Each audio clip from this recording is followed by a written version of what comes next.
Yatim dan Duafa tersebut. Dan kami hormati pimpinan Ganesha dan yang kami hormati bapak-bapak pengurus Yayasan Yatim dan Duafa Tersenyum, yang kami hormati dan banggakan adik-adik media, singkatnya hadirin yang dirahmati Allah. Alhamdulillah wa syukurillah, la haula wa la quwwata illa billah. Subhanaka la ilma lana illa ma 'allamtana, innaka antal alimul hakim. Allahumma shalli ala sayyidina Muhammad wa ala ali sayyidina Muhammad. Segala puji bagi Allah Tuhan semesta alam, Tuhan yang Maha Esa, Tuhan yang Maha Kuasa, Tuhan yang Maha Kasih dan Maha Penyayang. Karena atas izin dan ridhonya kita pada pagi hari yang cerah ini dapat hadir bersama dalam rangka menyaksikan penandatanganan perjanjian kerjasama antara Yayasan Yatim Tersenyum dengan Ganesha Foundation.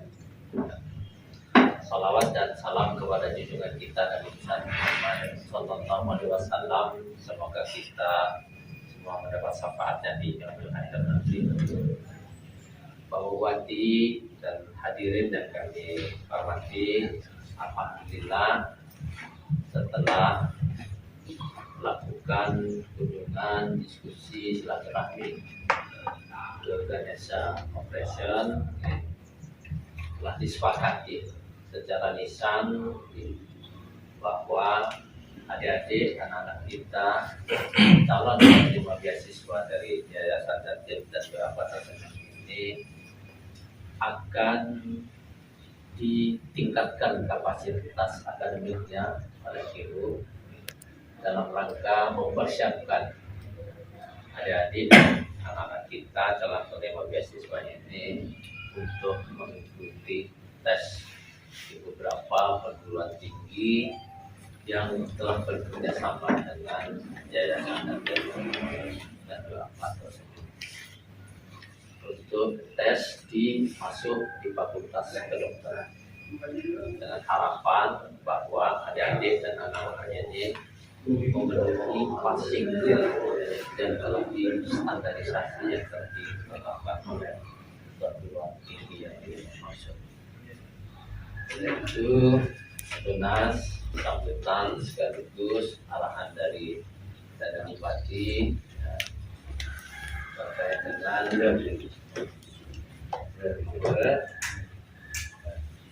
untuk kesempatan pertama kami persilahkan kepada pihak GO untuk menyampaikan sambutan terkait dengan perjanjian kerjasama. Waktu dan tempat kami silakan. Waalaikumsalam. Saya hormati Bupati Lombok Tengah. Saya hormati Ketua Yayasan Peduli Yatim Duafa Tersenyum. Saya hormati bapak-bapak pengurus, bapak-bapak dan juga media yang hadir di sini. Sebelumnya kami dari Ganesha Operation mengucapkan terima kasih atas sambutan di rumah pendopo ini. Jadi kali pertama saya Pak mampir ke sini. Insya Allah saya lihat juga sangat ramah orangnya. Kami merasa minder kemarin tidak mempersiapkan ketika ada kunjungan Pak Bupati ke GO. Mohon dimaafkan Pak G. Dan kehadiran Ganesha Operation hari ini sebagai bentuk komitmen kami untuk menerima amanah untuk kerjasama antara GO dan Yayasan Peduli Anak Yatim Piatu dan Duafa Tersenyum. Dan hari ini juga insya Allah kita akan melakukan perjanjian kerjasama. Dan kami dari Ganesha Operation sangat merasa terhormat bisa dilibatkan dalam visi atau goal yang kami sangat istimewa untuk memfasilitasi dan memberikan beasiswa kepada 19 santri yang insya Allah akan ikut pada program bimbingan kerjasama di Ganesha Operation. Jadi sekali lagi Bapak Bupati, Bapak Ketua dan hadirin, Terima kasih sudah mempercayakan membimbing anak-anak ini kepada Ganesha Operation, dan kami akan bekerja keras dan juga akan menjalankan amanah ini dengan penuh rasa tanggung jawab. Dan insya Allah hari ini kami juga akan mulai mengawali program ini dengan mendata dan juga dengan menginputkan siswa ke dalam sistem kami, dan ini adalah hubungan kerjasama yang benar-benar sah dan diketahui oleh Ganesha Operation Ganesha Operation Pusat di Kota Bandung. Sekian dari saya, Bapak, Ibu. Terima kasih. Assalamualaikum warahmatullahi wabarakatuh.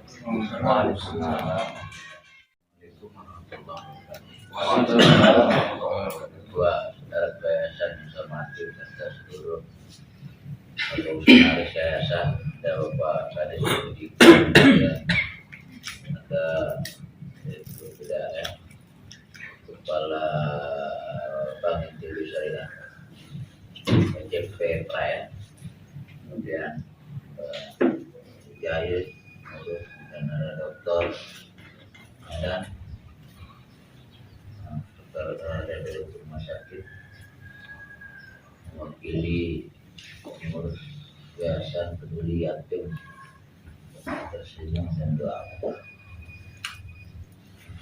Saya menyampaikan ini adalah bentuk seriusan rekan media. Ini adalah bentuk seriusan kita bahwa kita tidak setengah untuk membina dan memberikan edukasi kepada adik-adik saudara kita penghafal Quran, hafizah yang akan mengikuti kegiatan pembelajaran bersama Ganesha Operation atau GO yang nantinya ini akan semoga membuahkan hasil yang maksimal untuk anak-anak yang akan mengikuti tes masih maghrib untuk menjadi dokter. Namun kami yakin niat baik kita semua ini akan membuahkan hasil yang maksimal. Beberapa universitas kita sudah MOU, tinggal besok minggu depan kita MOU dengan Universitas Dr. Sutomo Surabaya. Kemudian kita bersama Universitas Pembangunan Peta Jakarta. Jadi terus kita menjalin hubungan itu untuk masyarakat mereka para hafizah yang ada di Kabupaten Lombok Tengah yang akan mengikuti program beasiswa dokter dari Yayasan Peduli Yatim. Seriusan ini tentu tidak ada kata lain, cara lain dari kita tersebut dan betul-betul maksimal apa yang akan kita lakukan. Ada pertanyaan nanti bagaimana di luar 10 ada 19, semua kita akan kerjakan lagi, semua kita akan kerjakan. Di mana beberapa fakultas, di beberapa universitas dan fakultas yang lain.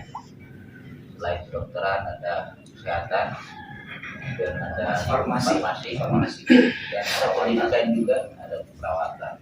Ini semua tentu peluang bagi anak-anak kita untuk hafal Quran. Kita berpikir mereka menghafal banyak yang kalau sudah secara khusus ada 6.666 ayat dan surah itu dihafal, maka hal-hal lain saya pikir tinggal mereka belajar tentang di luar persoalan menghafal, karena pendidikan itu luas, maka butuh bimbingan hijau, butuh bimbingan bimbel untuk memenuhi target-target yang diharapkan oleh universitas sehingga mereka bisa lulus dan mampu menyelesaikan diri. Itu yang penting untuk kami sampaikan. Sekaligus ada pertanyaan rekan-rekan wartawan. Silakan. Ya. Satu Pak Bupati, ini 19 orang yang TPRI. Sebut nama dan media. Seri TVRI.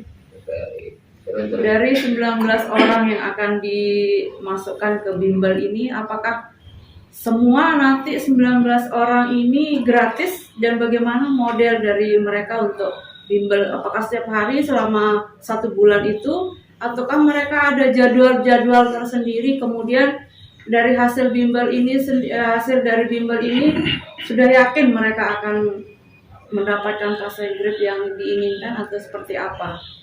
Saya langsung jawab itu. Bimbel itu ada jadwalnya. Itu nanti di hari Rebo dan Sabtu. Di luar hari itu boleh dia masuk. Dan pembimbingnya sudah ada. Yang masih ada. Berikut bagaimana model? Pertama 10 orang itu masuk ke dokteran. Dan kita akan biayai semua. Kenapa berbahasa semua? Karena uang yang dikelola ini adalah uang sedekah para pegawai negeri. Dan kami menjaga uang ini karena ini adalah persoalan keras masyarakat pegawai negeri kepada yayasan. Selanjutnya 10 orang ini harus masuk ke dokteran, tentu dengan catatan masuk passing grade. Apakah diberikan jaminan? Ini kan ikhtiar. Maka ikhtiar tidak cukup hanya ikut daftar saja, tapi ikut DOD. Supaya pembunuhan ikhtiarnya harus dilaksanakan. Kalau saya mengatakan gimana dulu sudah boleh kita sombong kan. Karena pekerjaannya juga belum selesai kan begitu. DO dulu ikut tes, masuk passing grade. Ini sudah yang terbaik bagi mereka dan kita semua. Lalu kemudian setelah lulus itu tentu dibiayai oleh Yayasan Peduli Yatim Tersenyum. Nah, selanjutnya yang 9 nanti masuk ke bisa jadi masuk ke universitas yang sama pada fakultas yang berbeda. Ada kesehatan, ada perawat, ada farmasi, ada juga pendidikan, ekonomi, hukum. Kami juga sudah diskusi lebih jauh tentang semua itu. Nah, kenapa kita lebih luas mengadakan MOU untuk menjaga kondisi yang tidak pernah kita inginkan dari terjadi. Misalnya ada suatu dan lain sebagainya. Contoh ikut di sini tidak masuk passing grade, ikut di sana tidak masuk passing grade. Nah, bagaimana anak ini? Nah, ini yang harus didiskusikan lebih jauh. Maka universitas lain pun harus kita persiapkan untuk melakukan PKS sehingga aman ini ke depan. Dan bukan hanya saja sampai hari ini, tapi seterusnya demi masyarakat Kabupaten Lombok. Artinya MOU yang dilakukan selain dari UNRAM itu juga untuk menyalurkan mereka ya? Iya. Berarti berapa passing grade yang harus dilewati? Itu universitas, ya. Itu hak universitas. Nah, sama kayak begini. Bagaimana persyaratannya masuk ke dokteran dari yayasan? Pertama harus hafal 30 juz. Secara akademis, persyaratan akademisnya jurusan itu. Nah, yang tahu universitas.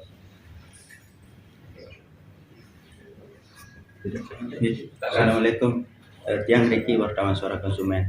Ini terkait dengan pemberian beasiswa kepada santri atau penghafal Al-Quran, apakah akan dilakukan setiap tahunnya atau hanya tahun ini sampai ditunggu lulus atau seperti apa nih? 10 orang ini membutuhkan miliar-miliaran, bukan 1, 2, 3 miliar. 10 orang ini butuh miliar-miliaran. Maka kita melakukan PKS di beberapa universitas yang setelah dikatakan passing grade masuk. Nah, pertanyaannya, dengan kondisi itu apakah ini akan dilaksanakan setiap tahun? Saya menjawab, insya Allah kita akan laksanakan setiap tahun. Nah, kenapa jawabannya insya Allah? Ada beberapa hal yang menjadi pemikiran kami. Kami juga begitu 10 ini dengan butuh waktu 5 tahun menunggu mereka. Dalam tahun-tahun berikutnya juga membutuhkan sumber daya manusia untuk ditambah lagi. Tapi tahun-tahun tersebut juga membutuhkan klinik, tempat yang harus kita siapkan untuk mereka ketika mereka tamat kuliah, sudah jadi dokter, supaya mereka ada tempat gitu selesai. mereka juga mencari tempat-tempat lain. Dan akhirnya nanti pada 10 Muharram yang akan datang di hari Rahman Rahim Day, kita akan menandatangani fakta integritas untuk anak-anak yang bersekolah ini, anak-anak yang ikut kedokteran. Fakta integritas itu kurang lebih nanti ketika saya selesai sekolah atau kuliah di kedokteran, maka kami akan menggratiskan seluruh anak yatim yang ada di Kabupaten Lombok Tengah untuk berobat, orang tua jompo, janda, dan lain sebagainya. Itu kurang lebih bunyi fakta integritas, dan tidak boleh hengkang dari Kabupaten Lombok Tengah, harus bekerja di Kabupaten Lombok Tengah sesuai dengan apa isi dari fakta integritas tersebut.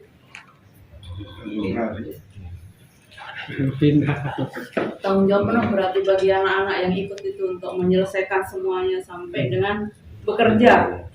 Iya, kita sudah sampai ke tempatnya. Kalau misalnya kawin ke luar daerah, Bupati. Kenapa? Kalau misalnya kawin ke luar daerah gimana? Kalau itu ada fakta integritasnya juga sedang dirumuskan. Ya bapak-bapak nanya begini, bapak-bapak lupa. Bagaimana kalau Pak Bupati berhenti jadi bupati? Saya tanya dulu. Ada yayasan yang akan melanjutkan. Kalau dia berhenti jadi bupati, Jadikan 2 periode, Pak. dan kalau bagaimana kalau bupati berhenti? Yayasan ini dipimpin oleh Sekda, berdirinya Bupati Lombok Tengah. Nah, pengurusnya banyak pegawai, tapi jabatannya begitu saya berhenti jadi bupati berikutnya yang ngurus ini. Begitu Pak Sekda berhenti, Sekda berikutnya. Begitu Kepala Dinas Pendidikan berhenti, Kepala Dinas berikutnya. Kalau bukan orangnya tapi jabatan. Jabatannya. Ini harus dianu. Oke. Kan banyak yang bilang ini, kalau bupati berhenti susah gitu. Jangan susah, ini sudah diikat di akte notaris.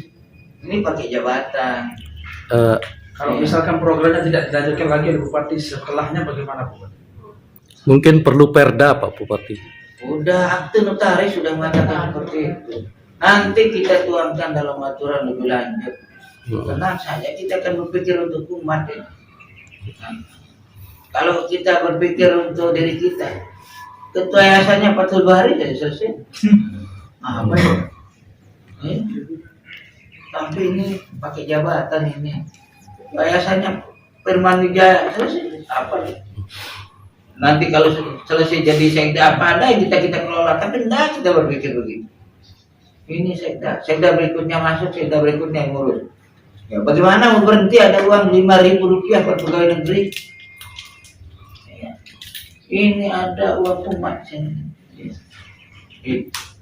Namun pengalinya jadi cukup banyak. Target tiap tahun jadinya 10 dokter gitu. Kalau udah 5 tahun itu 50 dokter gitu. Jawabannya sama. Nanti kan ada rapat umum pengurus yayasan yang menentukan. Kalau hajatannya setiap tahun, kalau hajatan setiap tahun. Tapi kan pada ini maksud saya, pada fase-fase tertentu tahun-tahun berikutnya kita kan butuh klinik ini. Maka klinik ini kan butuh duit. Kan bisa kita pre dulu setahun, misalnya di tahun ketiga, tahun kedua, uang itu kita pakai untuk membangun klinik. Pertanyaannya, boleh tidak? Ini yang harus di Lailatul Ijtima kan, di Basul Masail kan, boleh enggak uang ini untuk Berarti klinik tadi dari zakat itu ya bisa. Bukan zakat, dari sedekah pegawai negeri. Mungkin satu lagi Mi, saya dari Media Radar Mandalika Haza nih terkait MOU ini kan sudah akan segera tanda tangan kan. Selanjutnya akan untuk bimbingan sendiri kapan dia akan mulai, terus mungkin dari pelayanan dari JU sendiri kelebihan dengan bimbel-bimbel yang lain seperti apa bisa dijelaskan sedikit sehingga Pak Bupati mungkin tertarik dengan JU di Indonesia. Terima kasih pertanyaannya dari Radar Mandalika ya. Siap. Untuk teknis mengenai bimbingan ini sendiri akan diadakan di gedung kampus belajar Ganesha Operation Rinjani di Jalan Rinjani Raya. Itu lokasinya. Kalau untuk kapan mulainya, kalau di MOU sudah tertera semua, namun saya sampaikan juga di sini bahwa kita akan start di tanggal 7 Juni 2023 sampai dengan H-1 menjelang tes seleksi PNB Unram. Untuk pertemuan wajibnya seminggu itu ada 4 pertemuan di hari Rabu dan hari Sabtu, jadi sehari ada dua gitu ya. Sedangkan di luar jam wajib, siswa akan kami minta untuk datang belajar tambahan. Tentu teknis utamanya kita tidak langsung start belajar di tanggal 7. Kami akan asesmen dulu anak-anak ini karena kami akan lihat kemampuan dasarnya. Jadi kami akan menyesuaikan pengajaran kami dengan karakteristik anak-anak ini gitu. Jadi harus ada asesmen dulu, profiling dulu. Dan insya Allah setelah tryout kami akan adakan monitoring dan evaluasi. Kami akan menyampaikan laporannya kepada mungkin ketua yayasan dan pengurus lainnya tentang bagaimana progres anak-anak ini. Karena kegiatan ini misinya mulia, maka kami pun juga memberikan kelebihan-kelebihan yang tidak ada di dalam MOU. Contohnya misalnya layanan menjawab pertanyaan siswa di grup dan lain-lain itu tidak tertuang. Kami anggap itu sebagai bonus layanan. Boleh kami mengambil peran di sana. Karena ini mulia sekali goalnya saya lihat. Maka kami juga ingin mengambil peran untuk bersedekah dalam bentuk ilmu. Sedekah dulu. Begitu Mas. Siap, terima kasih. Saya kira itu adik-adik untuk wawancaranya. Kalau akan ada tambahan pertanyaan nanti setelah